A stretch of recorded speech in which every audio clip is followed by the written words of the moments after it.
ਤੁਸੀਂ ਕਸੂਰੋਂ ਇੱਥੇ ਕੀ ਲੈਣ ਆਏ ਹੋ? ਸਪੈਸ਼ਲ ਤੁਹਾਨੂੰ ਵੇਖਣਾ।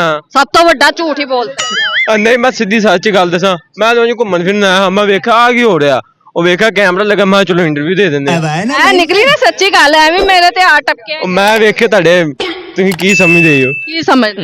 ਮੈਂ ਸ਼ਾਇਦ ਤੁਸੀਂ ਖੁਸ਼ ਹੋਈ ਹੋ। ਮੈਂ ਕਿੱਥੋਂ ਖੁਸ਼ ਹੋਣਾ ਹੈ ਤੇਰੇ ਨਾਲ ਗੱਲ ਕਰਕੇ? ਮੈਂ ਤਾਂ ਖੁਸ਼ ਹੋਈ ਹਾਂ ਨਾ ਤੁਹਾਡੇ ਨਾਲ ਗੱਲ ਕਰਕੇ। ਇੰਜ ਸਿੱਧੀ ਗੱਲ ਬੋਲਿਆ ਕਰ, ਝੂਠ ਨਹੀਂ ਮੈਨੂੰ ਪਸੰਦ ਹੈਗਾ। ਜ਼ਿੰਦਗੀ ਦਾ ਜਿਹੜਾ ਗੋਲ ਹੈ, ਜਿਹੜਾ ਹਲੇ ਤੱਕ ਅਚੀਵ ਨਹੀਂ ਕੀਤਾ। ਮੇਰੀ ਖਵਾਇਸ਼ ਇਹ ਆ, चलो भाई ਉੱਧਰ ਵੇਖ ਕੇ ਦੱਸਣਾ, ਉਧਰ ਪਿੱਛੇ ਕਿਹੜੀ ਖਵਾਇਸ਼ ਆ ਗਈ? ਮੈਂ ਸ਼ਾਇਦ ਖਵਾਇਸ਼ ਉਧਰ ਆਈ ਹੈ। ਮੇਰੀ ਖਵਾਇਸ਼ ਇਹ ਆ ਕਿ ਮੇਰੇ ਦੋਸਤਾਂ ਨੂੰ ਅੱਲਾ ਕਾਮਯਾਬ ਰੱਖੇ। क्या बात है सर। ਕਿਉਂਕਿ ਇਹ ਪਿੱਛੋਂ ਮੇਰੇ ਬੜੀਆਂ ਚੁਗਲੀਆਂ ਲਾਉਂਦੇ ਅੱਬੇ ਮੇਰੇ ਨੂੰ ਕਿ ਮੁੰਡਾ ਲੇਟ ਘਰੋਂ ਬਾਹਰ ਆਂਦਾ, ਹੁਣ ਵੇਲਾ ਪਣਾ ਭੱਜ ਗਏ। ਬੜਾ ਮੈਨੂੰ ਤੰਗ ਕਰਾਂਦੇ, ਰੋਜ਼ ਘਰੋਂ ਕੁੱਟ ਪਵਾਉਂਦੇ ਨੇ। ਹੁਣ ਫਿਰ ਮੈਂ ਲੇਟ ਹੋ ਗਿਆ ਤੇ ਨਾ ਫਿਰ ਮੈਨੂੰ ਘਰੋਂ ਕੁੱਟ ਪਵਾਣੀ। ਤੂੰ ਨਾ ਲੇਟ ਹੋਇਆ ਕਰ। ਹੁਣ ਇੰਟਰਵਿਊ ਦੇ ਵਿੱਚ ਕਹਿ ਦੇਣਾ ਨਾ ਅੱਬੂ ਮੇਰੇ ਨੂੰ ਕਿ ਇੰਟਰਵਿਊ ਦੇਂਦਾ ਇਸ ਲਈ ਲੇਟ ਹੋਇਆ। ਅੰਕਲ ਜੀ, ਐ ਕੀ ਨਾਮ ਹੈ ਤੇਰਾ? ਉਸਮਾਨ। ਉਸਮਾਨ ਜਿਹੜਾ ਹੈਗਾ ਮੇਰੇ ਨਾਲ ਇੰਟਰਵਿਊ ਕਰ ਰਿਹਾ ਸੀ, ਸਪੈਸ਼ਲ ਮੈਨੂੰ ਮਿਲਣ ਤੇ ਆਇਆ ਨਹੀਂ ਸੀ ਹੈਗਾ।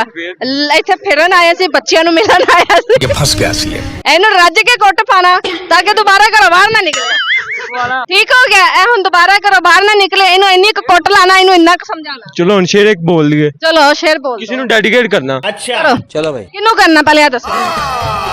ਕਸੂਰ ਦੀ ਹੈ। ਅੱਛਾ ਜੀ, ਹੈ ਕਸੂਰ ਦੀ ਹੈ, ਉਹਦਾ ਹੀ ਇਹ ਕਸੂਰ ਹੈਗਾ। चलो शुरू करिए। सुनाओ। चलिए शुरू करते हैं। एक रात एक बात लिखूंगा, तुझे मेरे साथ लिखूंगा। एक बड़ा सा चांद और ठंडी हवाएं, फिर तेरे हाथ में अपना हाथ लिखूंगा।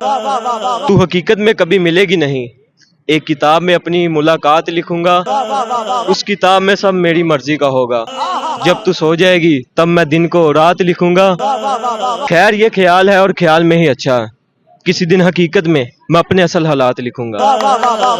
जबरदस्त जबरदस्त हो गया। क्या बात है सर। ए वाह वाह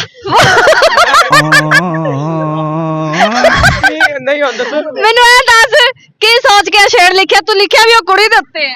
मैं रात ਨੂੰ ਕੱਲਾ ਮੈਂ ਬੈਠਾ ਸੀ ਛੱਤ ਤੇ, अच्छा ਮੈਂ ਬੋਰ ਹੁੰਦਾ, ਮੈਂ ਚਲੋ ਇੱਕ ਸ਼ੇਰ ਲਿਖ ਅੱਛਾ ਤੈਨੂੰ ਸ਼ੇਰ ਸ਼ਾਇਰੀ ਦਾ ਸ਼ੌਕ ਹੈਗਾ? ਸ਼ੇਰੋ ਸ਼ਾਇਰੀ ਦਾ ਸ਼ੌਂਕ ਹੈ, ਅਕਾਊਂਟ ਵੀ ਹੈ ਮੇਰਾ। ਕੀ ਇੱਕ ਹੋਰ ਸ਼ੇਰ ਸੁਣਾ। चलो भाई ਕਿਹੜਾ ਸ਼ੇਰ ਸੁਣਾਈਏ? ਕੋਈ ਵੀ ਕੋਈ ਵੀ ਮੁਹੱਬਤ ਪੜਾ। ਮੁਹੱਬਤ। ਇਹਨਾਂ ਦੇ ਦਿਲ ਟੁੱਟੇ, ਉਹਨਾਂ ਦੇ ਦਿਲ ਟੁੱਟੇ ਦਾ चलो भाई ਦਿਲ ਹਾਲ ਤੱਕ ਤੇ ਜੁੜਿਆ, ਇਸ ਲਈ ਟੁੱਟਾ ਕੋਈ ਆਇਆ ਨਹੀਂ। ਜਦੋਂ ਦਿਲ ਟੁੱਟਦਾ ਹੈ ਉਦੋਂ ਕੀ ਫੀਲ ਹੁੰਦਾ ਹੈ? ਉਦੋਂ ਫੀਲ ਤਾਂ ਕੁਛ ਨਹੀਂ ਹੁੰਦਾ, ਬੰਦਾ ਆਵਾਜ਼ਾਰ ਹੋ ਜਾਂਦਾ, ਆਵਾਜ਼ਾਂ ਨਹੀਂ ਲੱਗਦਾ ਕਿਸੇ ਜਗ੍ਹਾ ਤੇ। देख लो भाई ਕੰਮ ਤੇ ਵੀ ਨਹੀਂ ਦਿਲ ਲੱਗਦਾ, ਘਰ ਵੀ ਦਿਲ ਨਹੀਂ ਲੱਗਦਾ। ना हमारे साथ ऐसा ही होता है। ਜਿਹੜੀ ਤੇਰੀ ਕਸੂਰ ਵਾਲੀ, ਜਿਹਦਾ ਕਸੂਰ ਹੈਗਾ ਹੈ, ਠੀਕ ਹੈ ਨਾ, ਜਿੰਦਾ ਕਸੂਰ ਹੈਗਾ ਹੈ, ਉਹ ਕੀ ਕਰਦੀ ਹੈਗੀ? ਉਹਦੇ ਨਾਲ ਕਿੰਨੀ ਦੇਰ ਦੀ ਮੁਹੱਬਤ ਹੈਗੀ ਕਿ ਦੋਸਤੀ ਹੈਗੀ? ਨਹੀਂ 3 ਸਾਲ ਹੋ ਗਏ ਨੇ। अच्छा ਮੁਹੱਬਤ ਨੂੰ देख लो भाई ਕਿੱਡੀ ਕੁ ਗੂੜੀ ਮੁਹੱਬਤ ਹੋ ਗਈ ਹੈ? ਬਸ ਉਦੋਂ ਸਮਝੋ ਚੱਲਦੀ ਮੁਹੱਬਤ ਹੋ ਗਈ।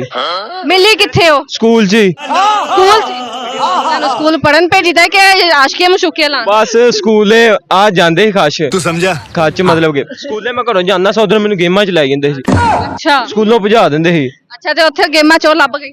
ਗੇਮਾਂ ਚ ਨਹੀਂ, ਜੋ ਛੁੱਟੀ ਹੁੰਦੀ ਸੀ ਨਾ, ਇਹ ਕਹਿੰਦੇ ਚਲੋ ਸਕੂਲ ਦੇ ਬਾਹਰ ਚੱਲੀਏ। देख लो भाई ਫਿਰ ਉੱਥੇ ਸਕੂਲ ਦੇ ਬਾਹਰ ਚੱਲ ਜੀਦਾ। ਮਾਂ ਪਿਓ ਨੂੰ ਪਤਾ ਚੱਲੇ ਸਕੂਲੋਂ ਆ ਰਹੇ। ਹਾਂਜੀ, ਫਿਰ ਬੈਗ ਪਾਈਦਾ ਸੀ। समझ रहे हो। ਉੱਥੇ 2-3 ਵੇਖਿਆ ਤੇ ਇਹ ਕਹਿੰਦੇ ਪਸੰਦ ਆਈ, ਮੈਂ ਹੈਗੀ ਪਸੰਦ। ਫਿਰ ਉਹਨੇ 2-3 ਦਿਨ ਮਗਰ ਗਏ, ਉਹਨੇ ਖੁਦ ਹੀ ਸਾਨੂੰ ਪ੍ਰਪੋਜ਼ ਕਰਤਾ। ਕਸੂਰ ਦੀ ਕੁੜੀ ਐਡੀ ਐਡਵਾਂਸ ਵੇਲ ਹੈਂ? ਹਾਂਜੀ। ਓਏ ਹੋਏ ਹੋਏ ਜ਼ਬਰਦਸਤ। ਕੀ ਕਰਦੇ ਕੀ ਹੋ ਤੁਸੀਂ? ਕੰਮ ਕਰਨੇ ਫਰਨੀਚਰ ਦਾ। ਫਰਨੀਚਰ ਬਣਾਉਂਦੇ ਹੋ? ਹਾਂਜੀ। ਕਿੱਥੇ ਕਸੂਰ ਵਿੱਚ? ਨਹੀਂ ਇਹ ਤੇ ਲੋੜ ਹੀ। ਅੱਛਾ ਚੁੰਗੀ ਤੇ। क्या बात है सर। ਚੁੰਗੀ ਅੰਮ੍ਰਿਤਸਰ ਤੋਂ? ਅੱਛਾ ਨਾਜ਼ਰੀਨ, ਮੇਰੇ ਕੋਲ ਫਰਨੀਚਰ ਨਾ ਬਣਵਾਣਾ, ਬਿਲਕੁਲ ਸਹੀ ਨਹੀਂ ਬਣਾਉਂਦਾ। ਨਹੀਂ ਫਰਨੀਚਰ ਦੇ ਨਾਲ ਨਾਲ ਅਸੀਂ ਦਿਲ ਵੀ ਬਣਾ ਦਿੰਦੇ ਆ। अच्छा ਹੋਰ ਰਹਿਣ ਦਿਓ, ਸਾਨੂੰ ਨਹੀਂ ਚਾਹੀਦਾ। ਨਹੀਂ ਸਾਡੇ ਕੋਲ ਆਪਣਾ ਹੈਗਾ ਹੈ। ਚਲੋ ਫੇਰ ਠੀਕ ਹੋ ਗਿਆ।